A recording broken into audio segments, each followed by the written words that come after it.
নমস্কার বন্ধুরা, বর্ণাস কিচেনে আপনাদের স্বাগতম। আজকে আমি নিয়ে চলে এসেছি একটা দুর্দান্ত রেসিপি, যেটা অত্যন্ত সাধারণ কিন্তু খেতে হবে একদম অসাধারণ। সজনে ফুলের ঝাল খুবই সহজ পদ্ধতিতে করে দেখাবো। তার আগে চ্যানেল নতুন হয়ে থাকলে চ্যানেলটা অবশ্যই সাবস্ক্রাইব করে দিও, আর পাশে থাকা বেল আইকনটা প্রেস করে দিও যাতে আমার ভিডিও সবার আগে তোমার কাছে পৌঁছে যায়। তো সজনে ফুলের ঝালের জন্য এখানে প্রথমে আমি সজনে ফুল নিয়ে নিয়েছি, ভালো করে ধুয়ে সজনে ফুলগুলোকে রেখে দিয়েছি। এরপর কড়াই আমি দিয়ে দিচ্ছি কিছুটা সাদা তেল, আর তেলে আমি অল্প একটু এখানে 1 চামচ মতো হলুদ দিয়ে দিলাম।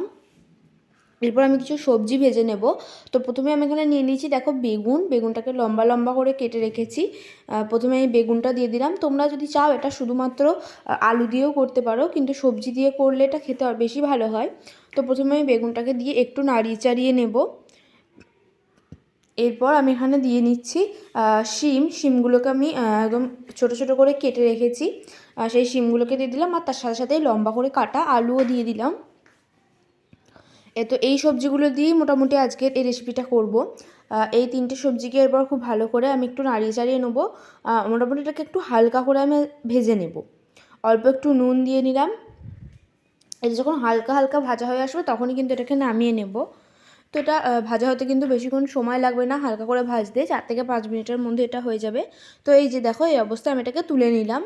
তো ওই কড়াইয়েই আমি আবার তুলে নিয়ে সবজিগুলোকে দিয়ে দিলাম কিছুটা জল, আর যে সজনে ফুলগুলোকে আমি ধুয়ে রেখেছিলাম সেই সজনে ফুলগুলোকে আমি দিয়ে দেবো ভাপাতে। কারণ সজনে ফুলের মধ্যে অনেক জীবাণু থাকে এবং একটা কষা ভাবও থাকে।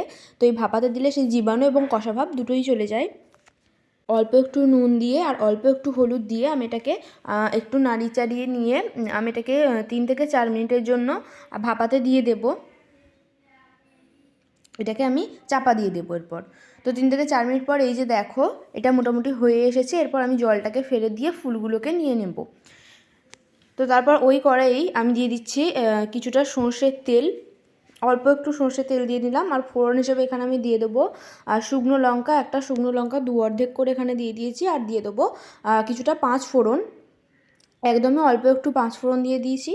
আর এরপর তেলটা একটু হয়ে এলে আমি এখানে দিয়ে দেবো ফুলগুলো, যে ফুলগুলো আমি ভাপিয়ে রেখেছিলাম সেই ফুলগুলো দিয়ে নিলাম। এরপর তেলটার সাথে খুব ভালো করে এই ফুলগুলোকে একটু মিশিয়ে নেব। এরপর যে সবজিগুলো আমি ভেজে রেখেছিলাম সেইগুলো এখানে দিয়ে দিলাম। এই সবজিগুলো কিন্তু এখনও সেদ্ধ হয়নি, এরপর এই সেদ্ধটা আমাদের এখানেই করতে হবে। তো একটু ভালো করে এটাকে মিশিয়ে নেব, আর এটাকে এরপর 2 থেকে 3 মিনিটের জন্য ঢাকা দিয়ে রেখে দেব। তো 2 থেকে 3 মিনিট পর এই যে দেখো, একটু ঢাকা দিয়ে রাখার পর আমি আরও একবার ভালো করে নাড়িয়ে চাড়িয়ে নেব। এটা কিন্তু খুবই সাধারণ একটা রেসিপি। গরম ভাতে প্রথম পাতে এই রেসিপিটা কিন্তু থাকলে অত্যন্ত ভালো লাগে খেতে। এরপর আমি এখানে দিয়ে নেব 1 চামচ সর্ষে আর 1 চামচ পোস্ত নিয়ে আমি সেটা বেটে নিয়েছিলাম, সেই সর্ষে আর পোস্ত বাটাটা দিয়ে দিলাম। এই সর্ষে আর পোস্ত বাটা একসাথে করে রান্নায় দিলে কিন্তু একটা অসাধারণ স্বাদ আসে।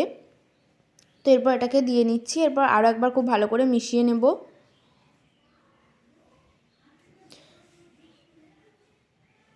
এরপর আমি আলু আর সবজিগুলোকে সেদ্ধ করতে দিতে হবে, তার জন্য আমি কিছুটা পরিমাণে এখানে জল দিয়ে দিলাম। জল দিয়ে আমি এটাকে আরও একবার নাড়িয়ে চাড়িয়ে নিলাম। তোমরা অবশ্যই কিন্তু একবার আজকের রেসিপিটা ট্রাই করে দেখো, খেতে কিন্তু অসাধারণ হবে।